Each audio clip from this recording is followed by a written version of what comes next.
the World Pokemon League, #1 draft league you could ever see.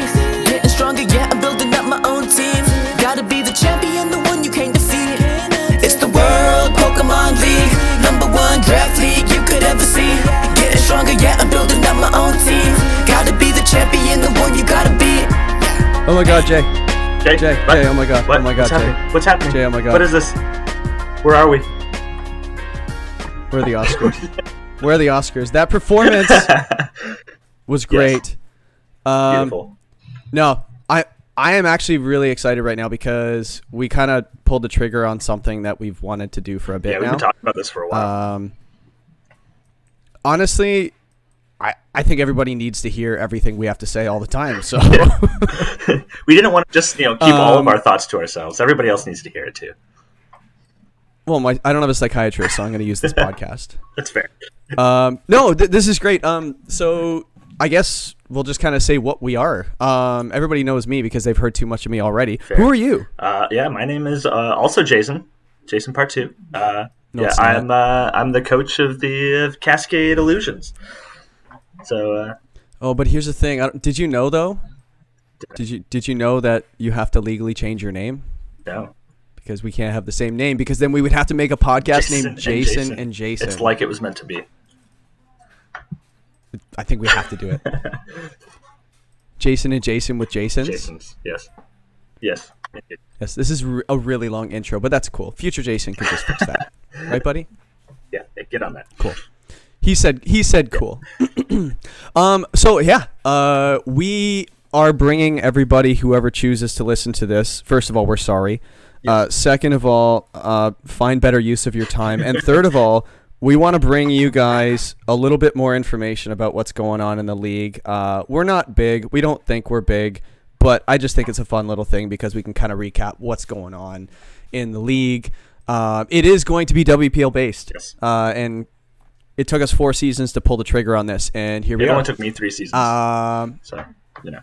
Well, you weren't even here for Exactly. one of them, so it's kind of your fault. But dude, how did you even get in the league? Me and you. I actually forget. Me and you battled on Showdown one day, and at the end, you were like, "Hey, dude, I have this draft league. Do you want to play?" And I was like, "Heck yeah, let's do it." Okay, hearing that coming from someone else is the creepiest thing ever. Hey, kid, you want some candy? That's basically how it was. That's what it sounded like to me. That's basically how it was. It actually sounded like that.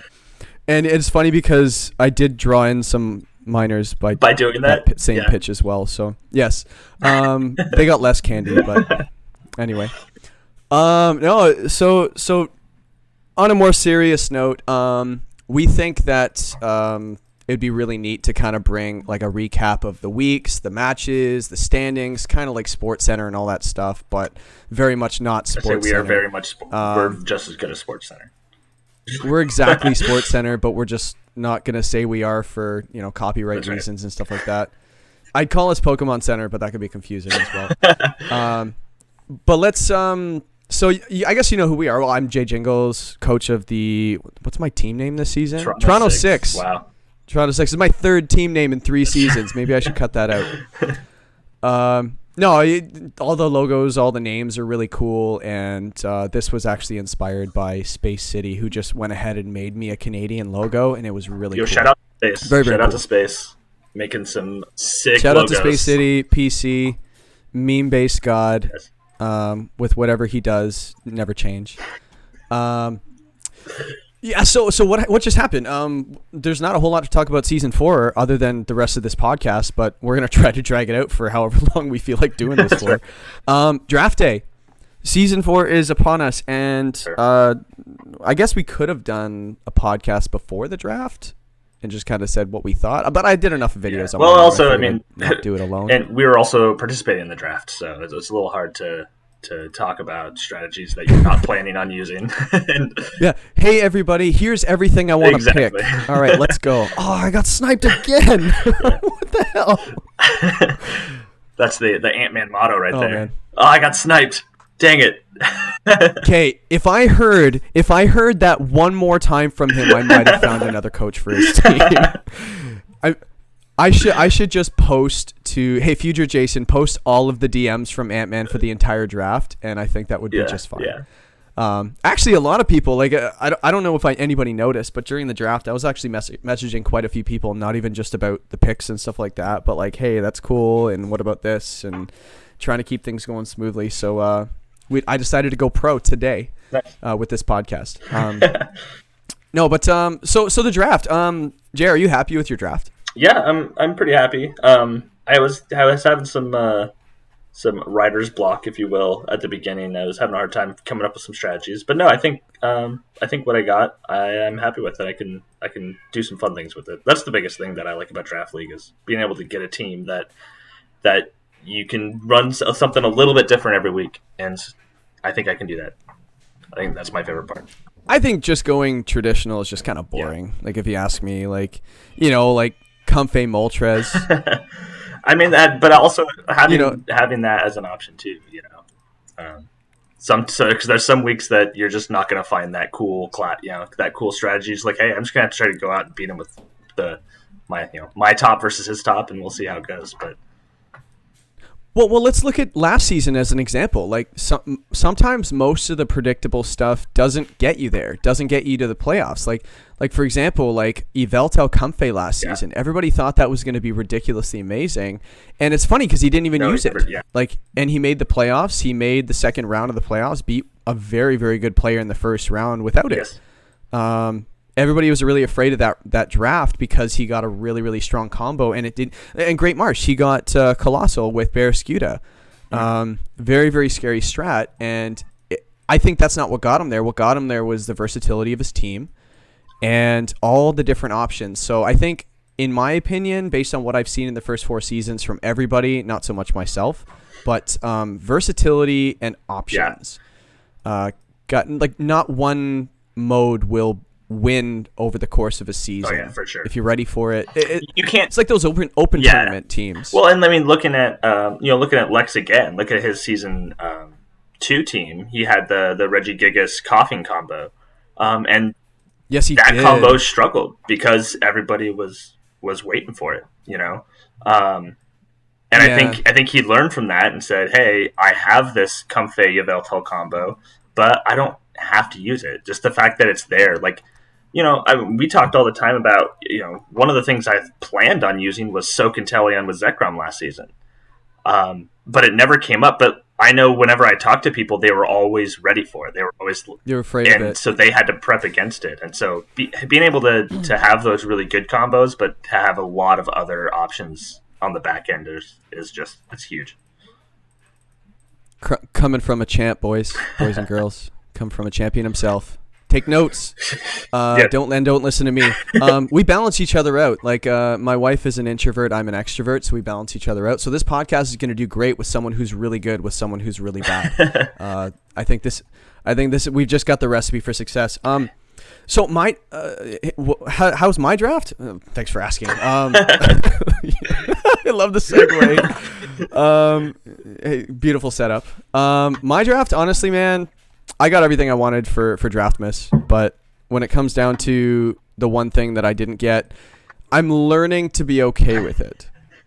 Everybody knows I was very vocal during the draft. I was very upset. Everyone else got sniped and took it took it on the chin. They're just like, I'll just work on something else. And me, I just sat in the corner crying. Yeah. You're on stage 4 of grief right now.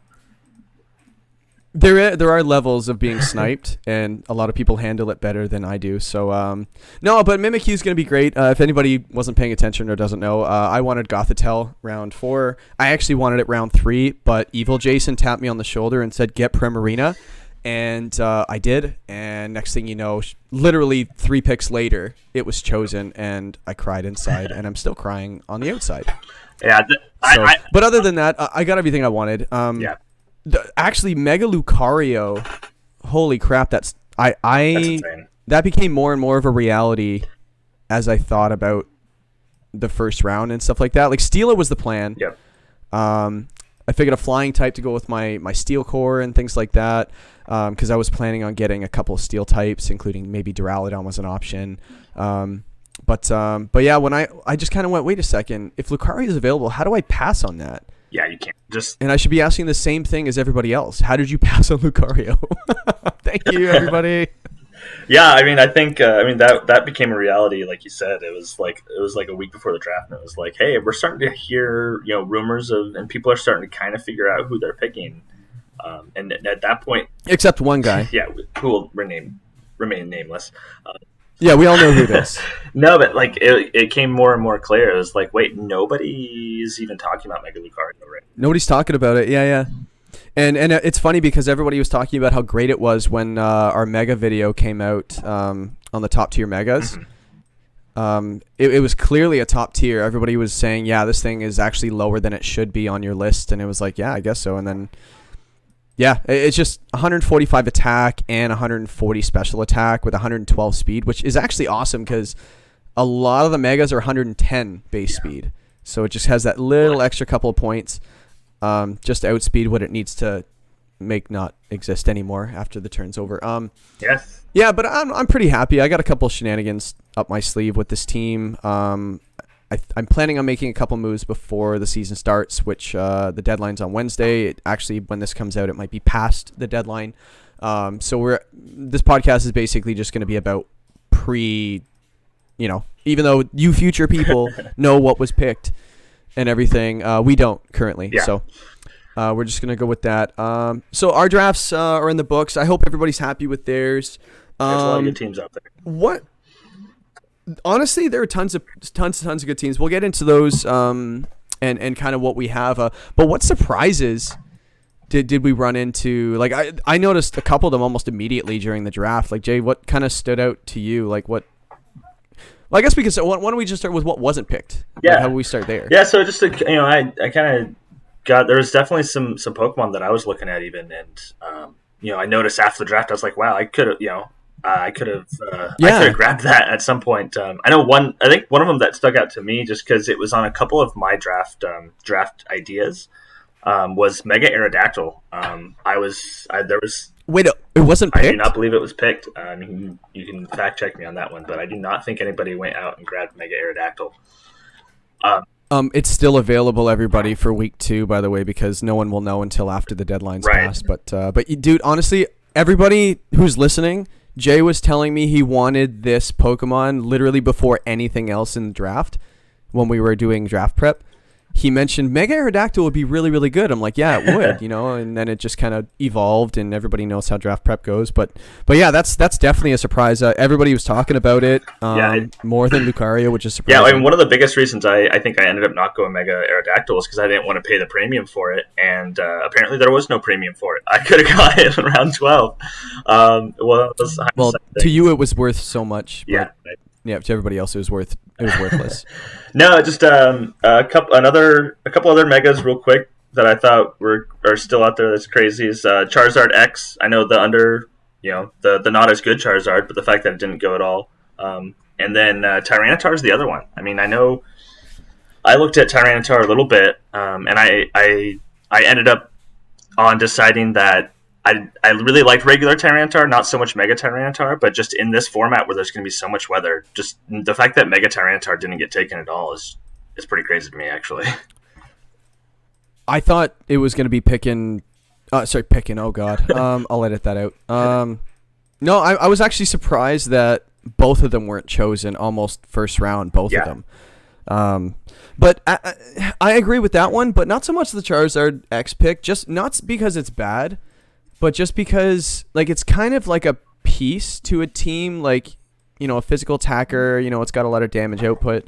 But, like, I just kind of felt like there are so many good Megas that kind of do That's that. True. Like, already. Like, it's not like it was a bad take that you were surprised it wasn't chosen because, like, a lot of things weren't chosen.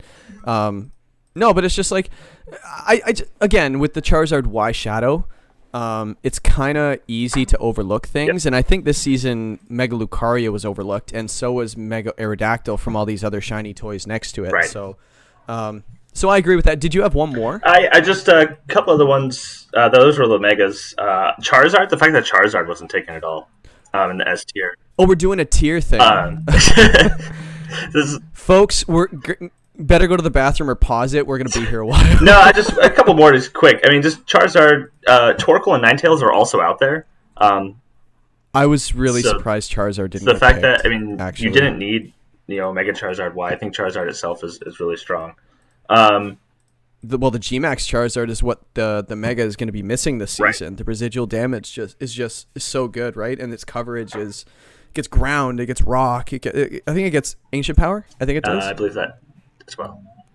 Yes. Could be wrong, but it gets crazy coverage. It gets water types hurt it, so it gets its solar beam. It gets what's it called? Scorching sands for the ground coverage for those rock types that hurt it really badly. So. And obviously, it just wrecks face with fire attacks as well. Right. So, with solar power, but that's why Charizard's so useful. Like, it has a 4 times weakness to rock, but it's just like it hits a lot of things that hit it. Right. And it's just so a really good Pokemon. Space City had it last season, and he went 6-2 with it, and it wrecked. So, yeah. Well, yeah, you finished 6-2 with a Charizard, and it's funny because if you ask him, he probably wouldn't say it was like a central point of his team. Yeah. I think it was just, again, like we were talking about earlier, it's just the fear of a strategy, having to prepare for it. If you don't lean on that strategy and they heavily prepare for it, there's a lot of redundant moves and potentially items on the other team, right? I think you and I, when we were prepping last season, it was a lot of it was like, hey, they have to prep for this Whimsicott Arcanine strat because you scared the crap out of the league in the first week. And I don't think you brought it again, did you? No, it did one. It came one other time. It was like week 4. Was it used though? Did you actually? Yeah. Because I remember there was one point that I think Arcanine had like 12 kills in 2 games or 2 weeks.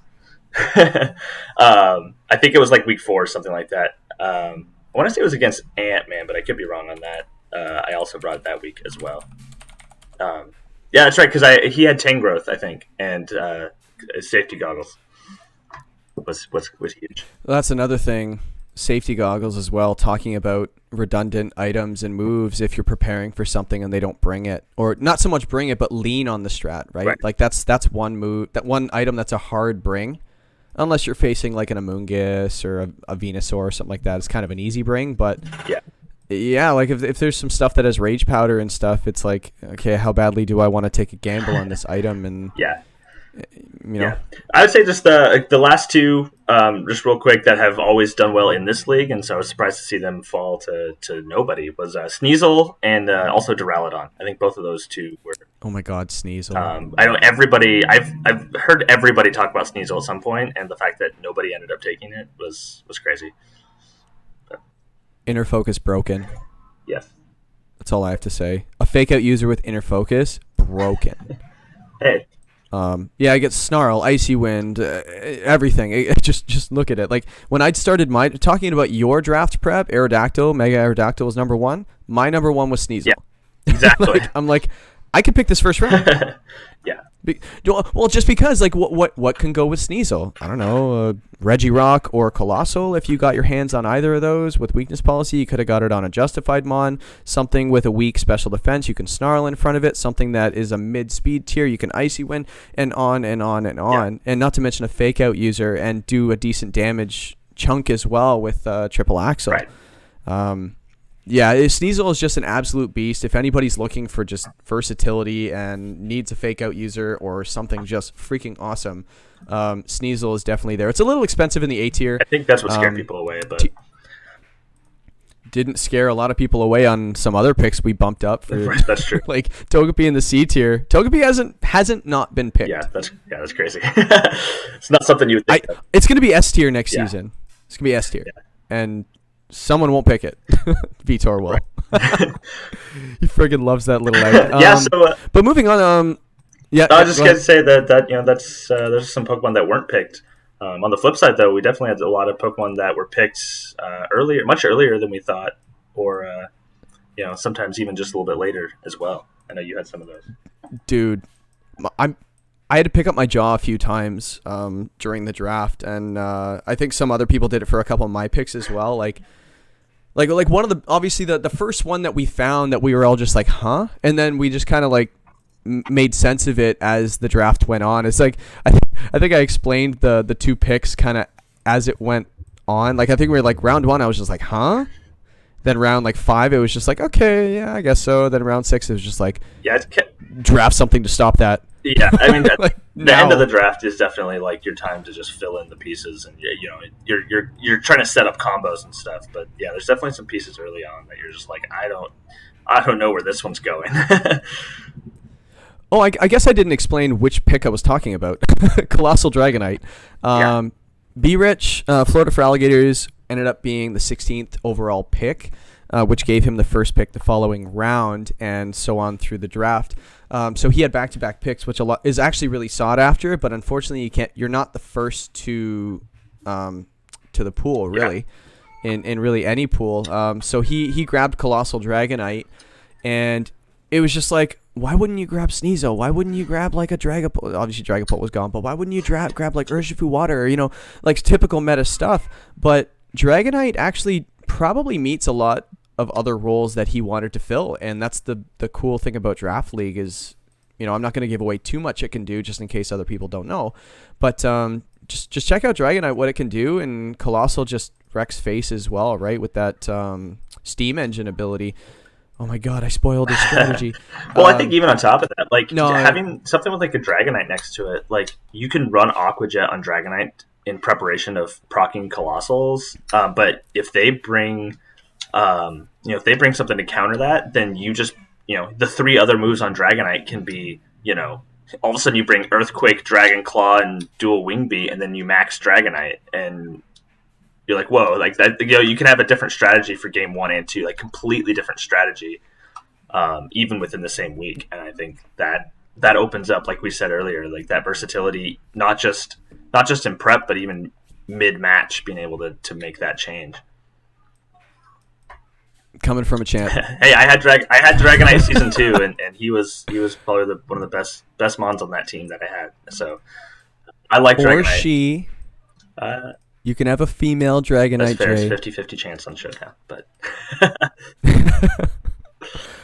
yeah, that was one of the surprises. It made perfect sense. Like I said, it just started making sense as the draft went on. I surprised a lot of people shortly after the Dragonite pick with a Meowstic pick. I was the first of the B tier. I just I was told by one of my coaches back in the day. He knows who he is. He gave me basically in the draft prep process. He says, how valuable is this to your strategy, your core strat? And Meowstic has a large piece to play, and there are not many other Meowstics. Like maybe, obviously, Whimsicott wasn't an option. I knew it would go early, and it did, but Liepard might have been another option as well. But Meowstic does a couple of things that the others don't. So I definitely wanted to grab that Meowstic nice and early. And and I wasn't sniped. That might have been something I might have picked a little later than I should have, and someone's thinking the same thing and snipes it. Now my whole draft prep is just kind of thrown up. Also, where you were at in the draft, like you were in the back half. So you picked at round 2, knowing that you would have 20 picks between those next 2 picks. So well, that's the thing. That's something else you have to keep in mind. Yeah, when you're at one end of the draft, either end really, when you have those long gaps between your picks, you're going to reach for things. That's just going to be how it goes, because you don't want to risk the thought of there's a lot of picks there that somebody somewhere could easily snipe you. Well, people don't realize this. First overall, some people are like, yes, I got the first overall. I can have anything I want. Yeah, 30 picks later is round Right. 2. Enjoy. Yeah. Like, and that's what I think deterred a lot of people from grabbing Charizard Y, is like maybe the first, we can even talk about that now. It fell to 7. Yeah.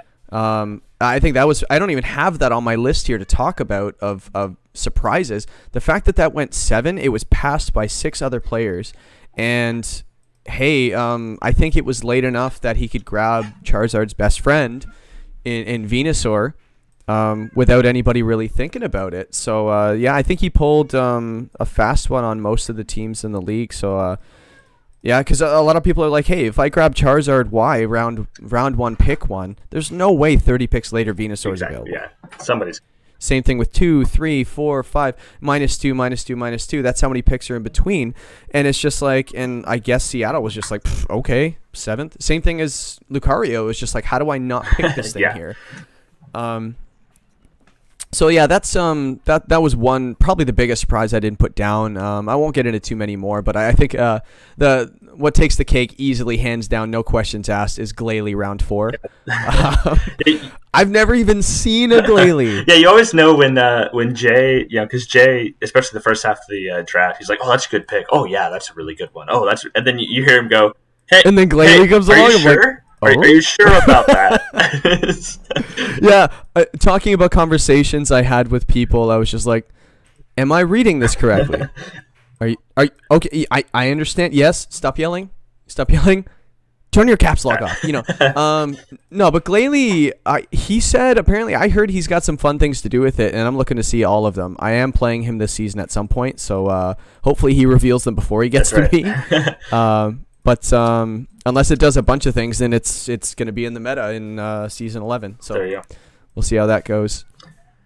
I don't want to get into too many more. Like I think a lot of people were surprised Volcarona went round 4. Yeah, that was really late. That was one that I had on a couple drafts, and I remember thinking I would love to have this thing, but there's no way it's making to round 3, which is when I would draft it. No way.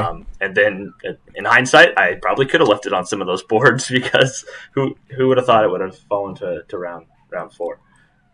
That's nuts. I've heard hindsight's 2020, but they're all liars. They're all liars. I think this was a lot of fun, man. Like I won't get into any more. There's just so many to get into, and we could be here all day, and it's just, but like, yeah, it was just such a fun time. Like I think the draft, like I'm so glad we do it the way we do, like rather than just like days, just send me your pick a few days later, and I message somebody, hey, it's your turn, take the time you need.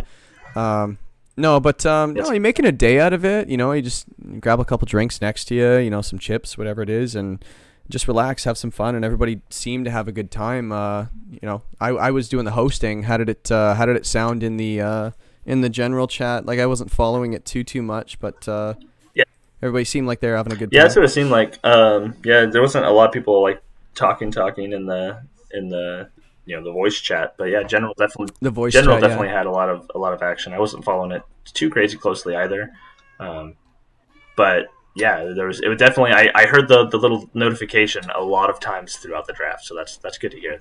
Good to see. Yeah, like the general chat was just going off, right? So that was kind of cool to see. Everybody was enjoying it as much as I was hoping, so that's good as well. And thank you everybody for putting aside the time. We're gonna keep doing it probably forever. Why not? Why not? But you know what? Like it picks, not picking certain things and things like that. Like and just like we're talking about, oh my god, I can't believe this went. But like, how did it actually work out overall? Like we should probably go through the teams like specifically. Like alphabetical order probably works, or just according to the draft sheet here. For some reason, it's not like that, but. Dublin had the first overall pick, and he ended up going with he kind of turned a few heads with Incineroar.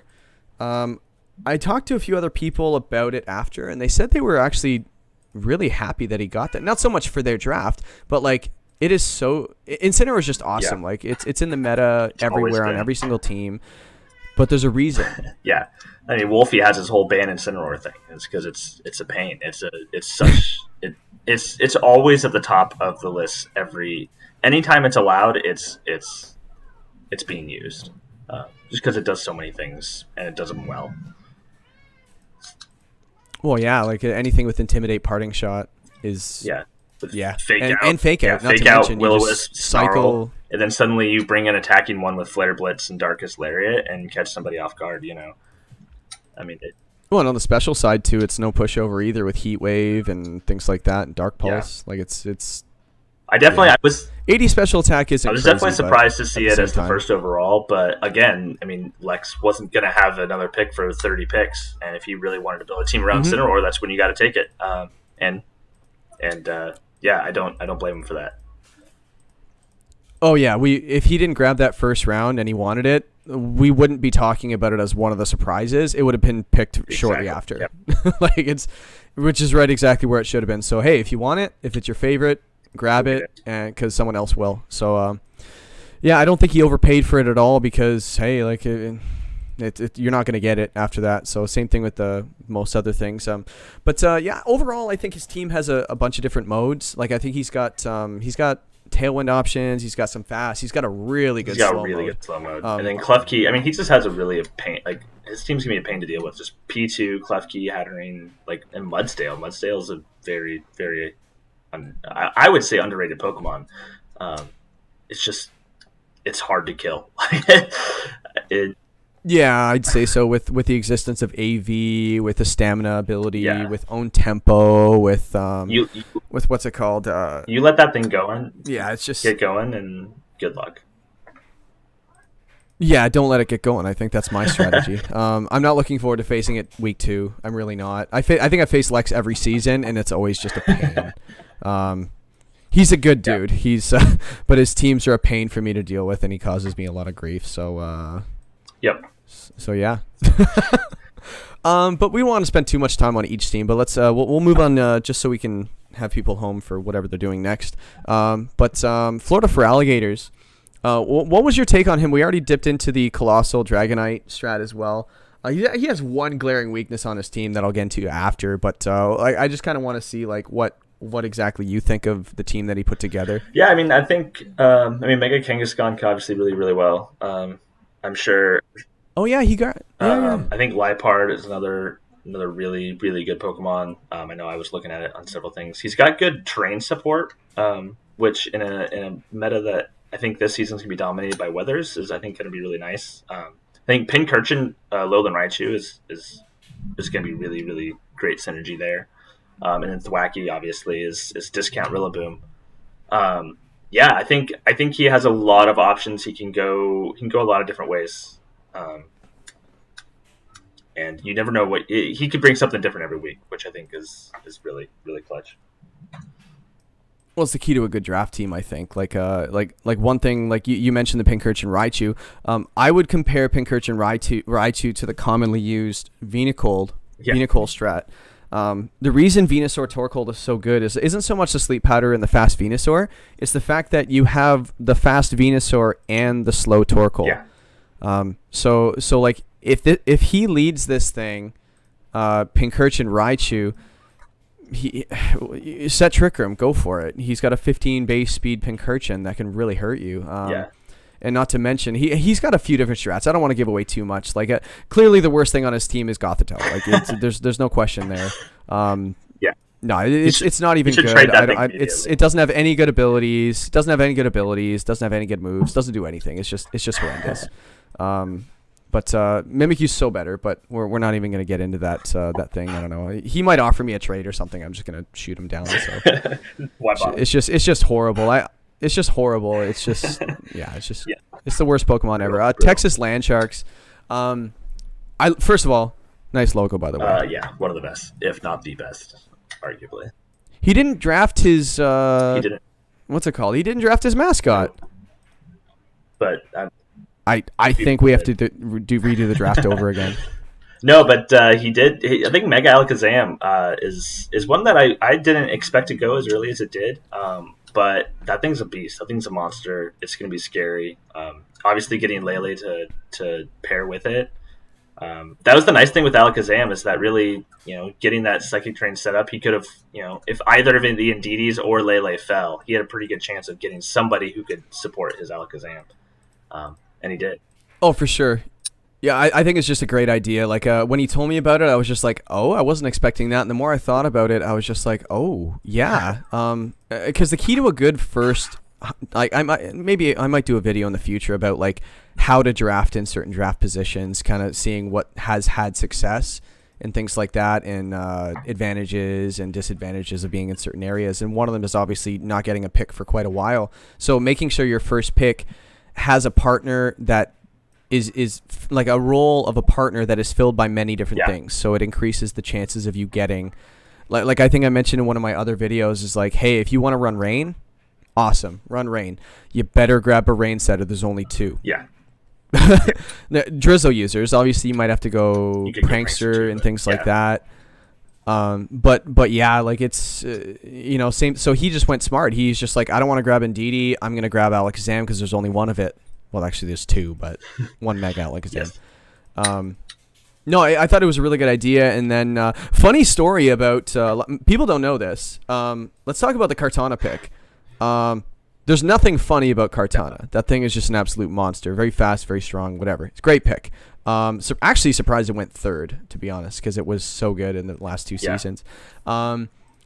So everybody knows I was hosting the draft, and everybody knows that I was helping my friend Jay here do his little bit of prep, and he had his eye on Galarian Moltres, and we've already talked about this, and I think there was no nervousness because you didn't know any better, but it's like being told that like the government stopped a huge like problem.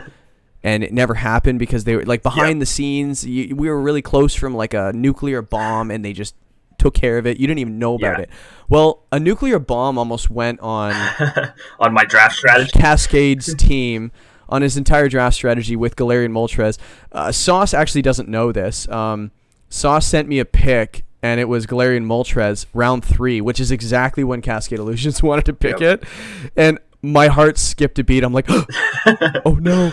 And I'm like, okay, that's cool. And then literally before I said anything is, oh wait, no, Kartana. And I went, are you sure? Yeah. Like, you're sure you want to pick that? Which is fine. I think they're both very good picks, but I don't want to like talk them out of it because like obviously I have privileged information. Right. But like I was just like, okay, I guess that's it. And he goes, no, Kartana. I went, oh my god, that's amazing. Dodged a bullet I didn't even know was there. So no, yeah, you live too, so that's actually really awesome. We'll get into your team once we get to it, but Texas Land Sharks, very cool team. Yeah. Quick trade after the draft is over. He drafted Crobat, very very good pick. I was very happy with it. But then literally after the trade, the draft was over, we saw a trade between Texas Land Sharks and his buddy Space City PC. They traded basically their Tailwind setters. Yep. Very cool. They both have different uses, in the end, but I guess one of them wanted one, and maybe they talked. I think it's kind of actually neat seeing guys kind of team up in the draft.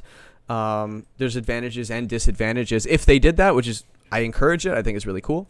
But I think both teams are really going to benefit based on roles they want filled, I guess. Yep. Yeah, and obviously we talked earlier about the Volcarona pick being late, and Sauce was the beneficiary of that one. So, yeah. I think he had a really good draft. Like he actually has a lot of top tiers. Yeah. Top tier in the individual tier. Like I was looking, Volcarona was probably one of the top A tiers, if not the top. Kartana is one of the best S tiers there are, obviously. The Mega Alakazam with the Lele, one of the best pairings that you could possibly have. Talonflame's right next to Volcarona with versatility and advantages he can set up. Galvantula, in my opinion, is the best D tier that you could have asked for. It just does so many things. So he seems to have gotten a lot of things on lockdown. I see Fake Out, I see Trick Room, I see Fast Mode, I see just spread moves, just doing a ton of damage. And not to mention Anti-Weather. Don't forget his round 12 pick. That's right. Everybody was just like, what's the last pick? And he's just like, Gold Duck. I'm like, hey. Okay, all right. That's right. Okay. Part of a draft strategy is countering other people's drafts. Yeah. So nice job with him. But moving on to a very interesting draft as well. Spider Phantom Troop, Yes. Also known as Octo, also known as Zeharyoku, also known as Honolulu Pikamukus, also known as one of the scariest people to face in the league, especially this year with the team that he got. Yeah. I think I always said that Octo is the best I've ever seen at using Pokemon that are traditionally underused and people often ignore.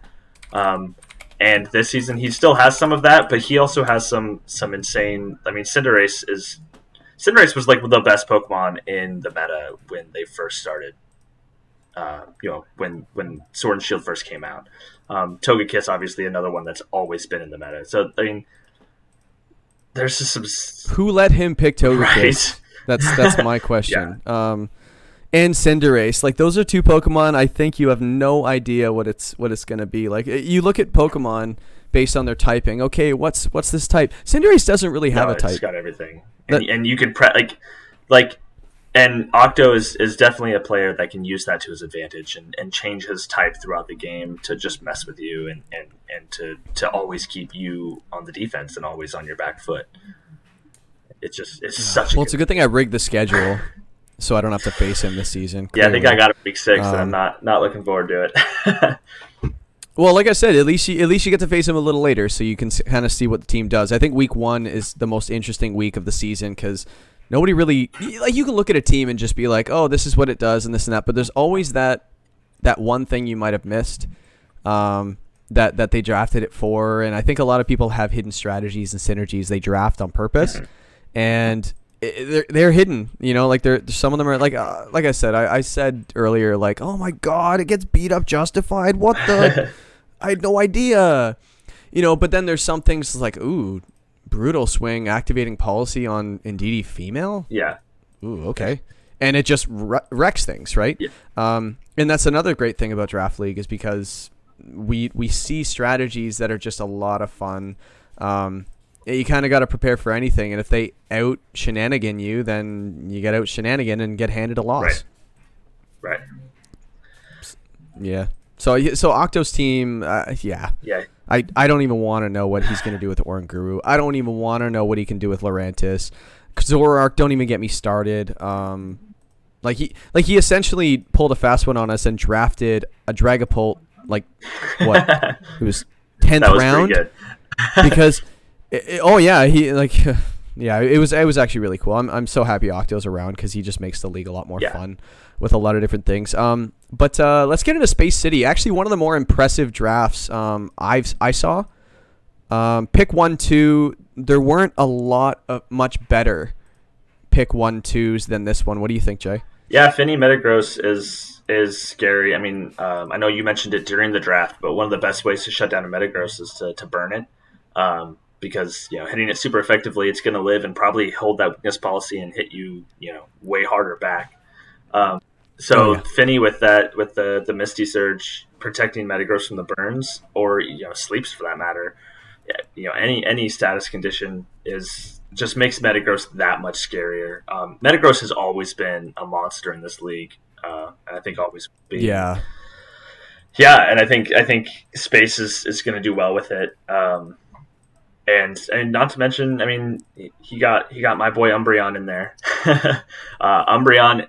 Well, actually, yeah, he ran the Finny during the preseason tournament as well, and I thought he used it pretty well too with that Slurpuff. So that's not going to be a surprise to anybody here, but it can be used so many different ways. So I see a lot of cool things on this team, including that Umbreon that you were just talking about. And yeah, Metagross is always just a pain to deal with. Like if you don't have a solid Metagross counter.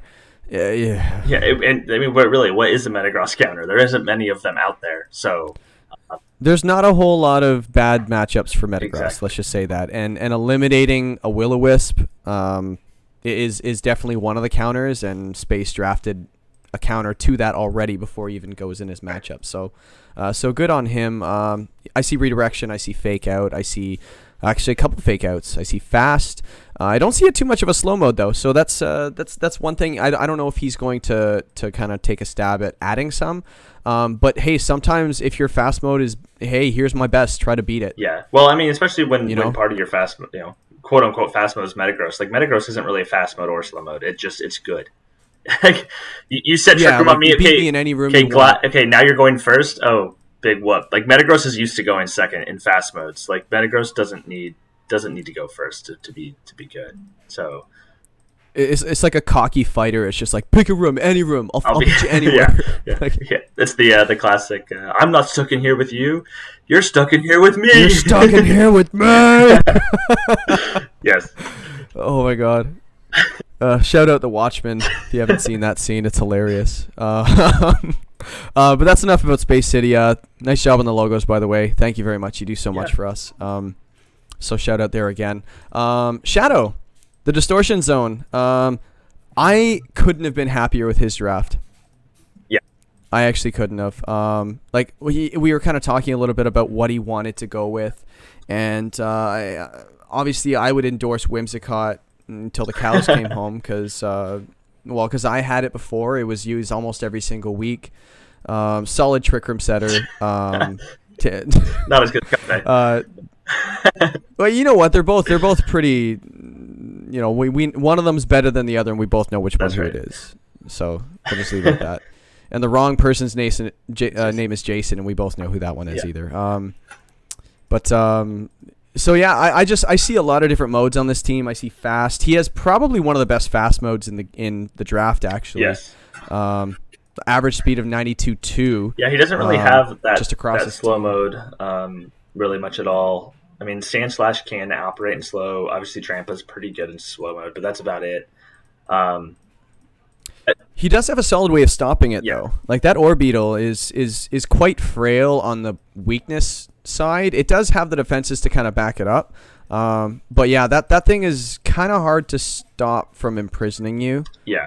So I'm curious to kind of see how he uses that. Orbeetle looks like a lot of fun.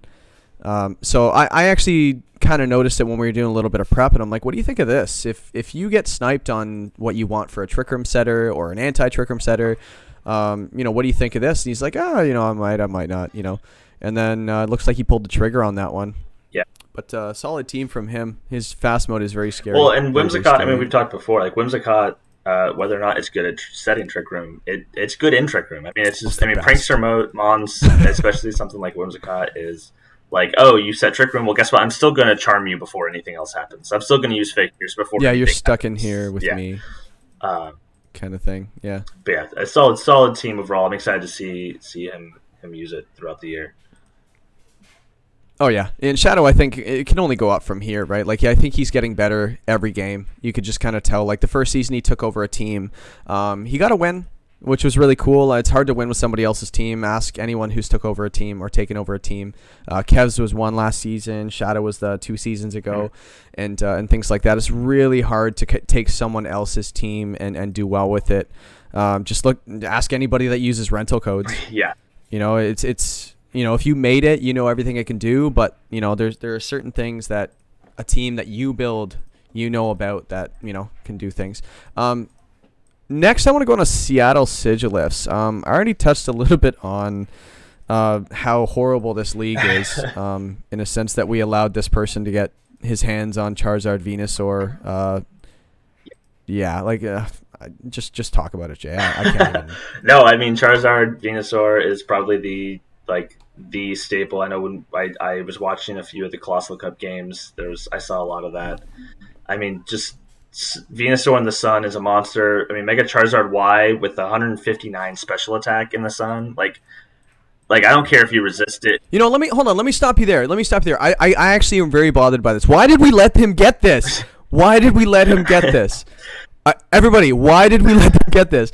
I think everybody, just grab your right hand, stick it slightly above your head, and just give yourself a smack in the top of the head. I don't know. I can't. Go ahead. Sorry, Jay. I interrupted again. No, I mean, I think it's gonna be huge. I think it's gonna be scary every step of the way. I know I have to face him at some point during the season. I forget the week. I think there are ways of stopping it. One thing with picking something that is Jay, meta. There's no way you can stop it. I'm going to interrupt you again. There's no way we can stop it. Everybody, again, you should be ashamed of yourselves. Everybody, you're not playing next season. I'm going to get 16 new teams, including myself because I'm just at fault. Jay, you too. I say we both had 2 picks. Oh my, okay, I think I'm done. I'm done. But I mean, even beyond that, I mean, Hitmontop I think is an insanely good Pokemon. Slap an Assault Vest on that thing. It's hard to kill. It does a lot of things. I mean, it gets 4 moves. It gets more than 4 moves, attacking moves that it might want to do again. Rotom. Yeah, I think he has a lot of play on here, and it goes even beyond the Charizard and the Venusaur. I mean, Leafeon's in there too. Leafeon's another chlorophyll user that can hit hard, slap a scope lens on that thing, and you don't want to be on the other end of those leaf blades. So, yeah, I'm so disappointed with everybody. Hey, people get their draft strategies, and you're like, well, I didn't get Charizard, so I don't want to get Venusaur. Well, this is the price to pay. This is what happens. Somebody does get both. This is what happens. This is what happens. I am not responsible for this. I am running the draft. I cannot focus on these things. You people. I mean, Yes, I said you people. I mean, you did say when he drafted Charizard, you're like, don't let him get Venusaur, guys. So you were paying attention, and you I had two warned picks. all you of had you. 2 picks. Every one of you know who you are. All of you. You all have coaches who are equally as fault as well. So I've said my piece. I think I'm done with Seattle. So very cool team. Yeah. Screw everybody. Why did I rig the schedule that I had to face him? I didn't think I would have to face Venusaur Charizard when I rigged it. So, by the way, I didn't rig it anybody. I'm just joking because there's one person that thinks I rig everything. Next team, signed with Cyndaquils. King J. Very hot team. Cyndaquil is fire. Anyway. Except that has a lot of water types, so. Yeah, let's put out the flames of that joke and talk about his rain mode. Mega Mawile, I thought was a very, very cool pick. Again, how did we let this thing fall as low as it did? Yeah, I mean, Mega Mawile was one that I was looking at. I was like, it might make it to me. I don't know. And I did not expect it to, and it almost did. I definitely had to start thinking about it. There were a couple picks before mine. I used it in my my 2 battles in the Colossal Cup. 2 games. And it put in work. I mean, huge power on 105 attack. That thing is just a monster. You get that thing, especially in Trick Room. Yeah, we don't sucker punches. We don't talk about strategies like that. Yeah, not in this podcast. We don't talk about power like that. No, I would say the only thing, having Clefairy and Dusclops on the same team, I feel like they fulfill a lot of the same roles. You can't have 2 of Violites, so we'll see. Yeah, Friendguard is just so good. So maybe he has different things in store for that. Like, I see a lot of support on this team. I drafted a lot of support in one of my seasons, and I think I was lacking a little bit of offense. But I do see that here. Like, I see Jinx is really strong. Gyarados is obviously Gyarados. Bulu is really strong. We saw that on Octo's team last season. Obviously, his best Pokemon, Glalie. I think he has just enough offense to. No, I'm doing like a Wolfie shtick where like he says how good Delibird is and stuff like that. And no, Glalie going to be really fun to watch. I'm excited to see how he uses it. He obviously wanted it, and so I want to see what he does with it. I think Glalie does some interesting things, and it'll be fun to watch. I don't even know. What does it do? Actually, you know what? Let's have some fun. Yeah. Jay, what interesting things does Glalie do? Go, name 2. Well, it gets moody, first of all. We'll just say that. I mean, Moody just can throw off a match. All of a sudden, this thing is setting Okay, up. There's one. We did not plan this, by the way. I'm throwing him right under the bus. No, he is. Name one more thing it can do, and don't say Blizzard. Icy Wind. It gets some speed control. What? An ice Pokemon gets Icy Wind? Right. Hold on. No, we're gonna find out. I'm excited to find out. It's one definitely that I don't know a lot about, and it's one nice thing about Draft League is you start learning all kinds of things about Pokemon. And I'm excited to see how he uses it. Yeah, watch out for that Purloin, by the way. I know what that thing can do, so just throwing that out there. Moving on to one of the more interesting teams. How many we got left? 1, 2, 3, 4, 5, 6, 7, 8. We'll skip 3 of them. We don't need to talk about Cascades. We don't need to. Actually, you know what? We could probably skip ours because we've already talked about ours. Realistically, and people are gonna be like, you don't want to give away strategies. That's why. Nah, we don't care. I'll give you the Coles Notes version of my team if you guys really care. No, Kyogre Canucks. He knew what he was doing. You could tell just from looking at his team. Yep. Like the Mega Salamence he ran. He didn't run it in the tournament, actually, but I kind of saw what he wanted to do with it. And Mega Salamence is... Actually, yeah, we talked about it in the Mega video he actually did with me. Thank you for that, by the way, Kyogre, for doing that with me. Jay, what do you see? What stands out here other than the Mega Salamence? I think he's got some really excellent support in there with I think Weavile. Weavile's one of the better support mons. Coco, my boy. Coco, obviously. Coco was on my championship team last year and did some special place. Did some amazing things at the end of the year. It was a great free agent pickup at the end. I mean, Weavile Terrakion. That's gonna be a scary combination to look out for. Milotic. Can we say Milotic in the 12th? What does that do? I think we all know what that does. Milotic in the 12th round. I think that was that thing can do steal. That thing can do some really annoying things, and and can win him a couple weeks. I think, and getting it that late was amazing. One of the best value picks in the draft, I think. Yeah. Yeah, Milotic. I was actually using Milotic as a Primarina backup as well, and I saw Primarina, and Milotic was on the table, so it's possible that he grabs Primarina round 12, and I got Milotic round, whatever round I picked it. Right before Gotham. No. Right. Worst Pokemon ever. Why would anybody even want it? No, but moving on, like he's got redirection. He's got a really good Tricker mode. He's got his Gourgeist, which is a lot of fun. You can use all the forms of the Gourgeist if he wants. Lando is just a monster. Yeah. As you mentioned already, with a couple of them, I can see a couple of moves here just to kind of like to just make the team even better. I'm not sure what it would be. I get all the free agent picks sent to me, everybody, so I already know. No, but I can see him making a decent change and adding an. That's the thing about the thing. With free agent picks, you can change the entire identity of your team with one move. Yeah. And we get 5 preseason. We get 2 free and then 3 just regularly throughout the season. So you can make 2 moves. If you change both S tiers, your entire team is completely different. I'm not saying he should. I think he has an awesome team. But it's really, really hard to kind of prep week to week because the teams can change so drastically. So I see a lot of fun on this Kyogre Canucks team. So good job with the draft.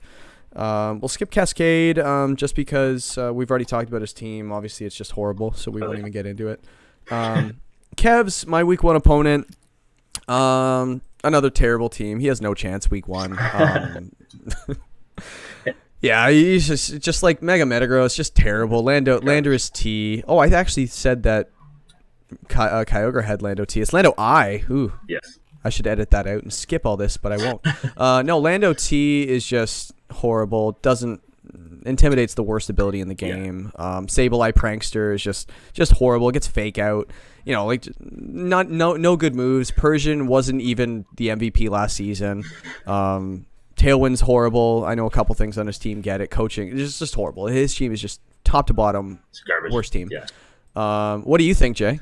I mean, I think I mostly agree with you. No, just kidding. I'm upset. The Sableye pick. He's not even playing him.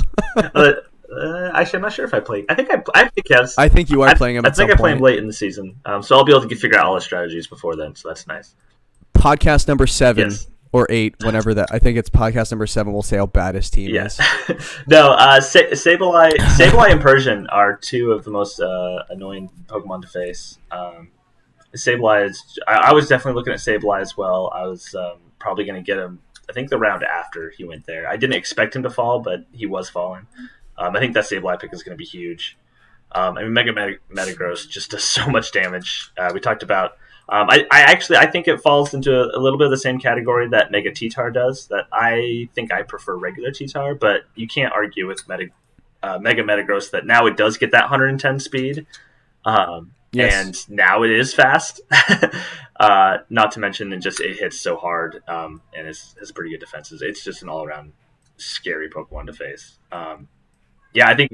Yeah, any Metagross is good. Yeah, I think Riolu. Riolu went a lot later than I thought. I think Riolu was a steal there too. I mean, Prankster coaching is nice. It just does some other. I mean, Prankster coaching next to that Mega Metagross. There you go. I mean, that's even harder to kill. Not trying to give away too many strats here, obviously. Yeah, but that's. What did I just tell you? We don't talk about such power. Yeah, whoever his week 1 opponent is not going to have fun. I think. Is probably going to lose. Actually, no, not at all. I think he's going to. I don't think he has any chance of winning. Whoever's facing Kevs, so okay. He's not even a good player. Speaking of which, no, but we'll skip my team as well. It's funny. We're actually back to back on this list as well of who's playing. Best Pokemon in the world, Mimikyu, obviously, hands down, way better than Gothitelle. It's just not even a comparison.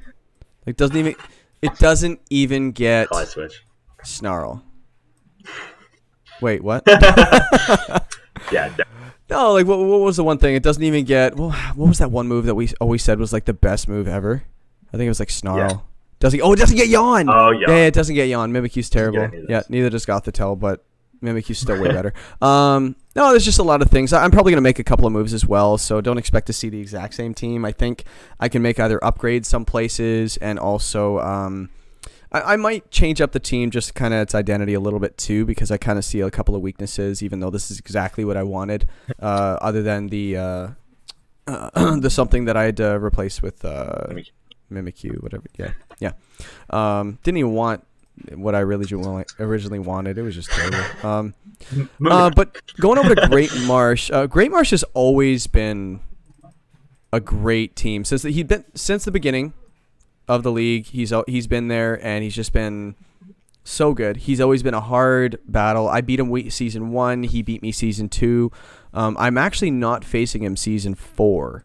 So that kind of sucks. It's always a good match against him, but I'm always looking forward to see what he does and what he brings. So what do you think and what do you see on his team right now there, Mr. Cascade Illusion? Yeah, I mean, I think the thing about Great Marsh teams is that it's funny. I think me and him have definitely opposite ideas in a lot of things. I look at his team and I'm always curious on what he's going to do with it, and he always ends up in the playoffs and is just one of the scariest teams to face.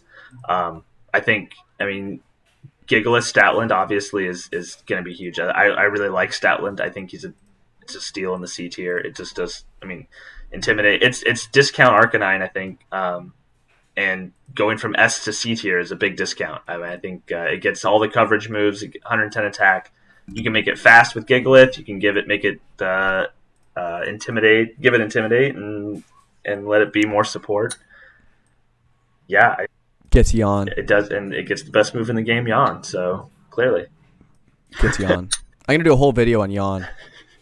Yeah, and everything you just said is 100% true. Some people were surprised by the early Wigglytuff pick. I think he could have waited a little bit longer. But if he didn't get sniped at any point, I'm not sure if he did or not. But if he didn't get sniped, hey, you got your Wigglytuff, right? But if he did get sniped, I do believe that Wigglytuff could have been picked a little later. But hey, the proof is in the pudding. Let's see how he does, right? He's probably going to finish in the playoffs again and have a lot of scary things on his team. Yeah, so how do you beat this team? Like, we haven't really gotten to a lot of that, but I don't see really one clear weakness, really. Like, I really don't. He's got a really, really good slow mode. He has a really easy way of getting up Trick Room with the redirection on the Indeedee as well. And yeah, like I just think he's such a hard guy to play against. Like, it's hard to best him, but I also don't think there's one clear way to beat him. Just looking at this roster, is there anything that maybe stands out to you? Maybe the first opponent of the season against him might appreciate it. But yeah, I think I don't. I think the biggest. He has some really. I think Conkeldurr and Gigalith fill out very nice attacking roles. I don't see anything that I'm super scared of on the special side. I mean, Heatran is there with its 130 and with Mega Slowbro, but don't. Obviously, number one, don't let him get Trick Room up there with that Mega Slowbro, Conkeldurr, Gigalith. He has a really, really, really good slow mode. So I would say try to hit him on the fast side, and you bring a couple. Stop Trick Room. Yeah, it's going to be hard too, but yeah I think not beating him in his own house is probably the key. Like, you see a lot of teams that have really, really good designated modes.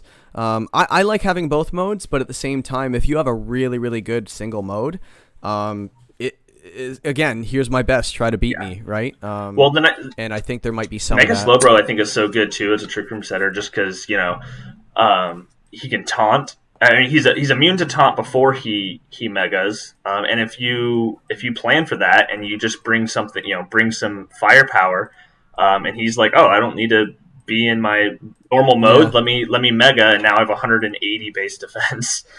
Good luck. Yeah, they don't have a taunt user on the field. I'm just gonna mega. Yeah. Why not?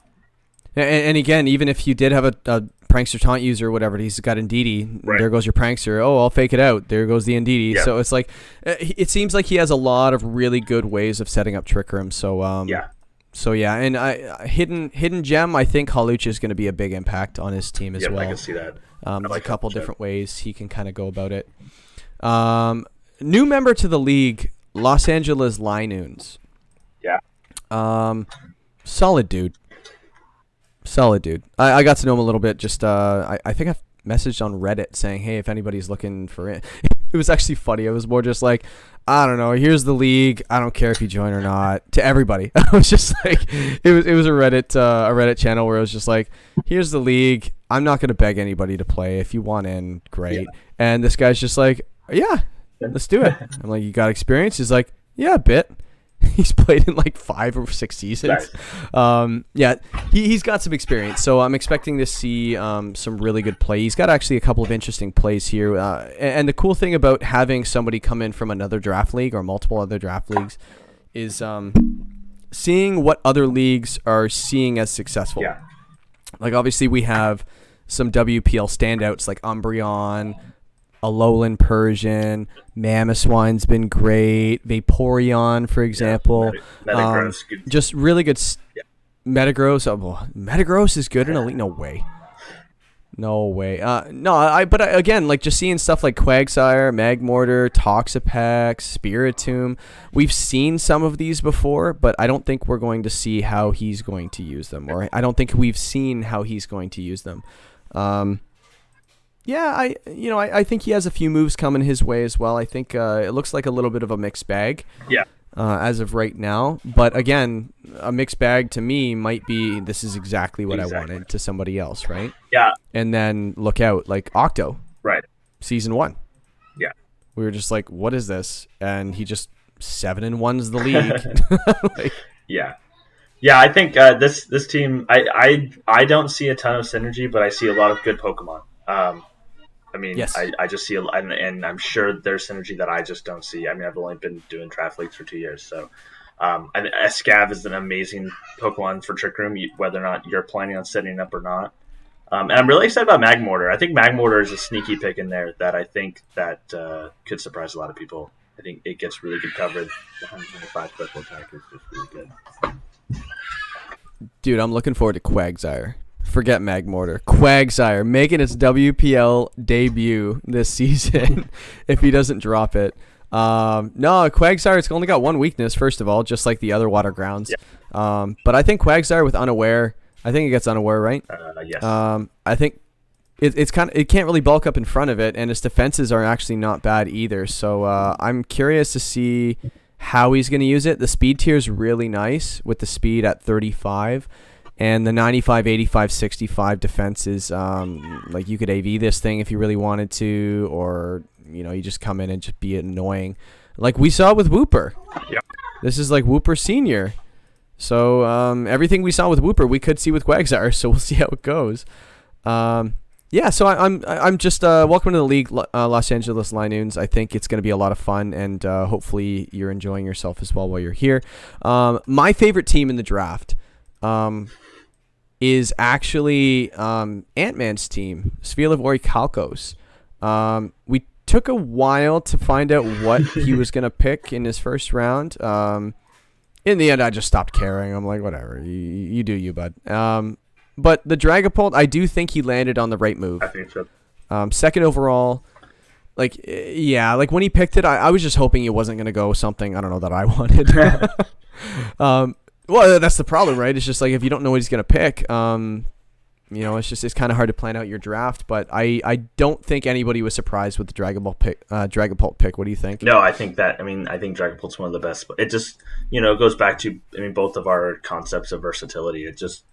It's such a good Pokemon. It can hit physically. It's a great physical attacker. It's a great special attacker. That speed stat is just insane. It can set screens. It can Will-O-Wisp. It literally does everything, and it does it quite well. It's just such a good Pokemon, and definitely deserving of the number 2 overall pick. Well, in my opinion, like going with what you were saying, is one of the scariest Pokemon is the one you don't know what it's going to do. Yeah. Like I think one of the scariest things with facing a Grimmsnarl, for example, which he does have as well, which again, why did we let him get it round 12? Anyway, I'll just stop. I'll come back then. No, but Grimmsnarl, Dragapult, how do you prep against these things? Like, I guess they're both weak against Fairy. Other than that, like you could have Dragapult, Grimmsnarl lead. What you could see, a max Dragapult with a screen, say they lead a physically offensive lead, he sets a reflect, or he fakes out something that's threatening Dragapult. Or better yet, you can see screens Dragapult with a max Grimmsnarl. It's 120 attack is nuts. They both have 120. So what are you going to see? I see a lot of, I have no idea on his team. Dusknoir could be used offensively and defensively. Gallade has more moves than anything. Blastoise is really good in support and gets the residual Hydro. Is it Hydro Cannon? Gmax Hydro? Yes. Gmax Water extra damage? That's what it's called. Dude, look it up. I'm not even wrong. Gmax extra damage per turn in water. Cannonade. There we go. I knew it rhymed with. Nah, I'm not calling. I knew it rhymed with Gatorade. That's all I remembered. Wow. How do you remember things? I sing a song. Right. No, not to mention, I think Togetic is really one of the best redirectors, and it gets Yawn, which is the best move in the game. So.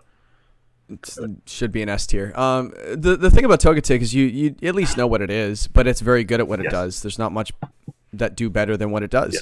Yes. Some could even argue that it's actually a better Togekiss line Pokemon than its evolved form Togekiss. Yeah. You could make a case because its defenses get a little higher.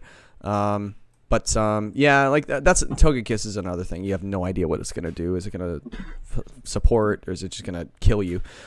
So a very, very good draft by Ant-Man. I think it was definitely worth the wait to find out your first pick, and also very, very good draft following.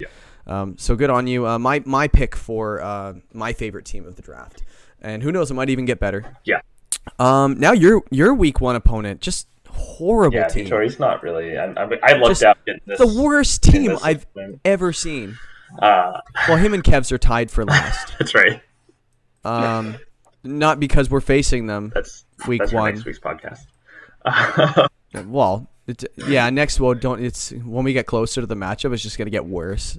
Yeah. All of our opponents are just gonna get shredded every single time we have a podcast before we face them. Doesn't even have Yawn on his team. No. Actually, I don't even know. War Turtle, never mind. It does get Yawn, so his team's okay, I guess. No, Vitor is always scary. I mean, he's gone to the finals every single year of the WPL. That's just a staple of the WPL. Is Vitor's sitting there in the finals. It's like an annual event. Right. It's just Vitor in the finals. It's just mark the calendar. It's coming. Yeah. Same with Colossal Cups too. Yeah. Yeah, he's okay in Colossal Cups. Yeah, I know.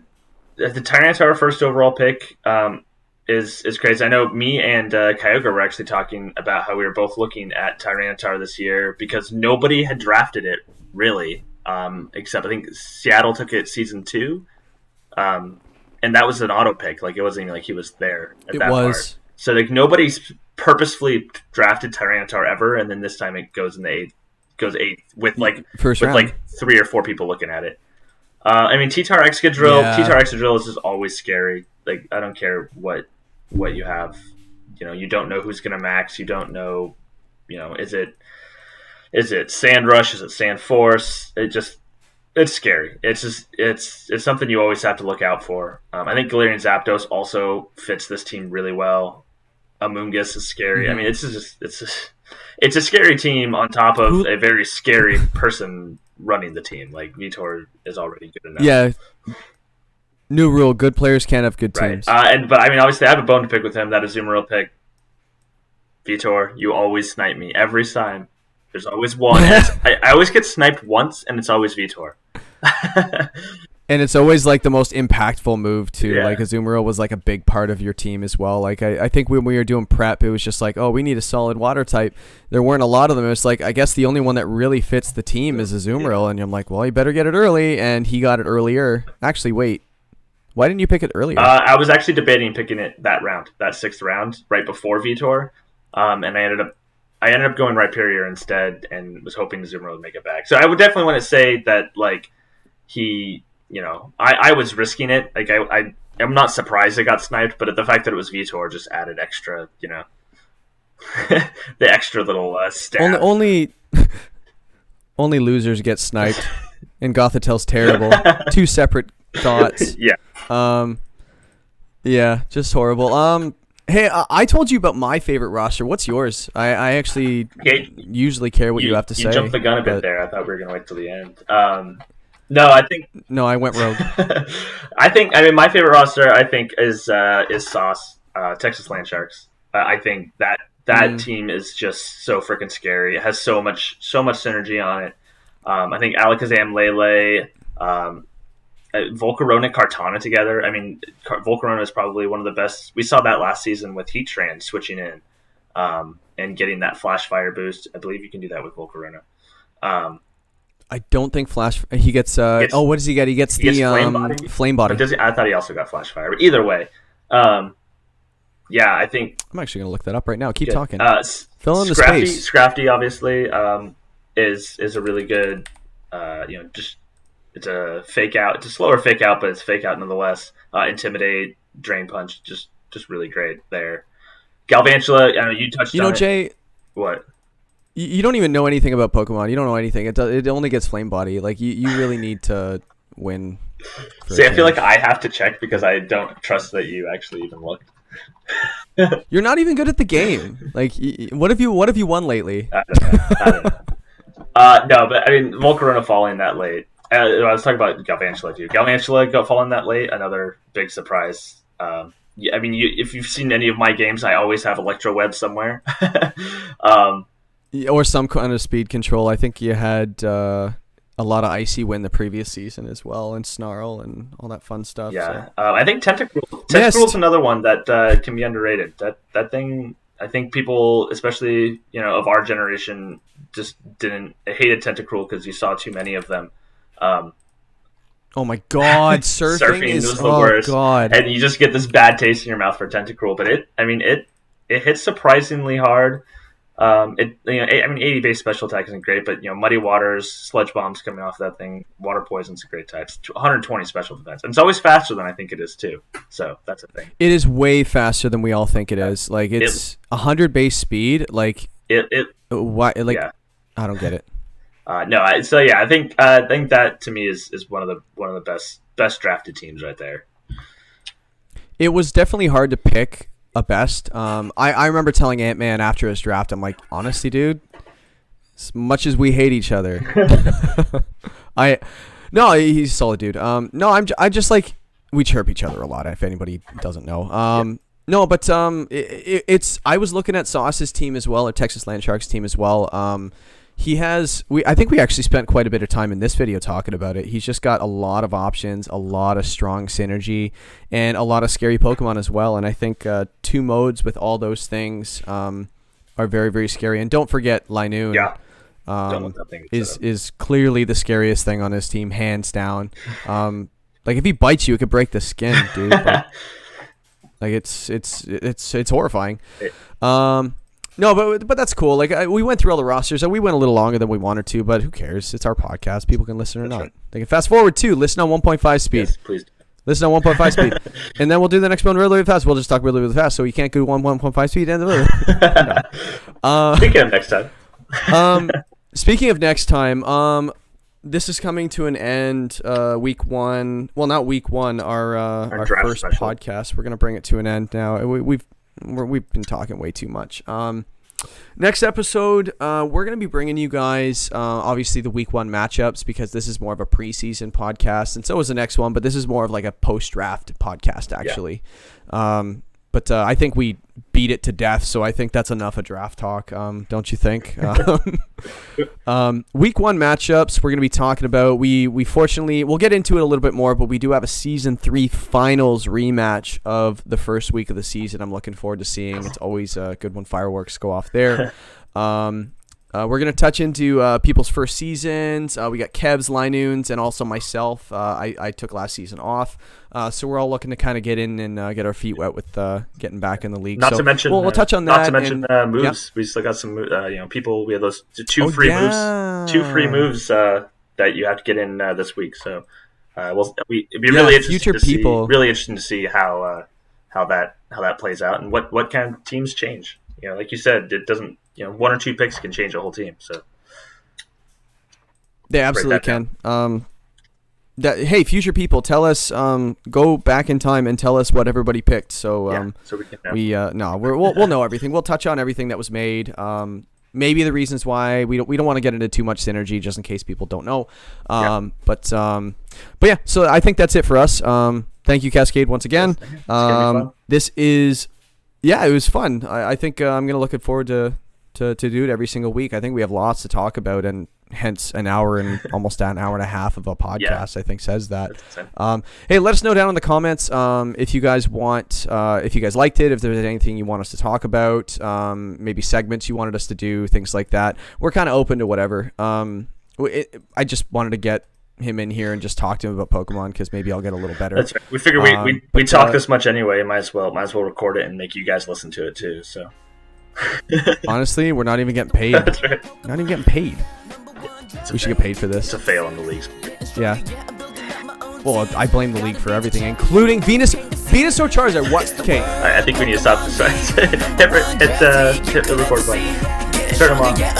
Yeah. Okay, cool guys. Bye.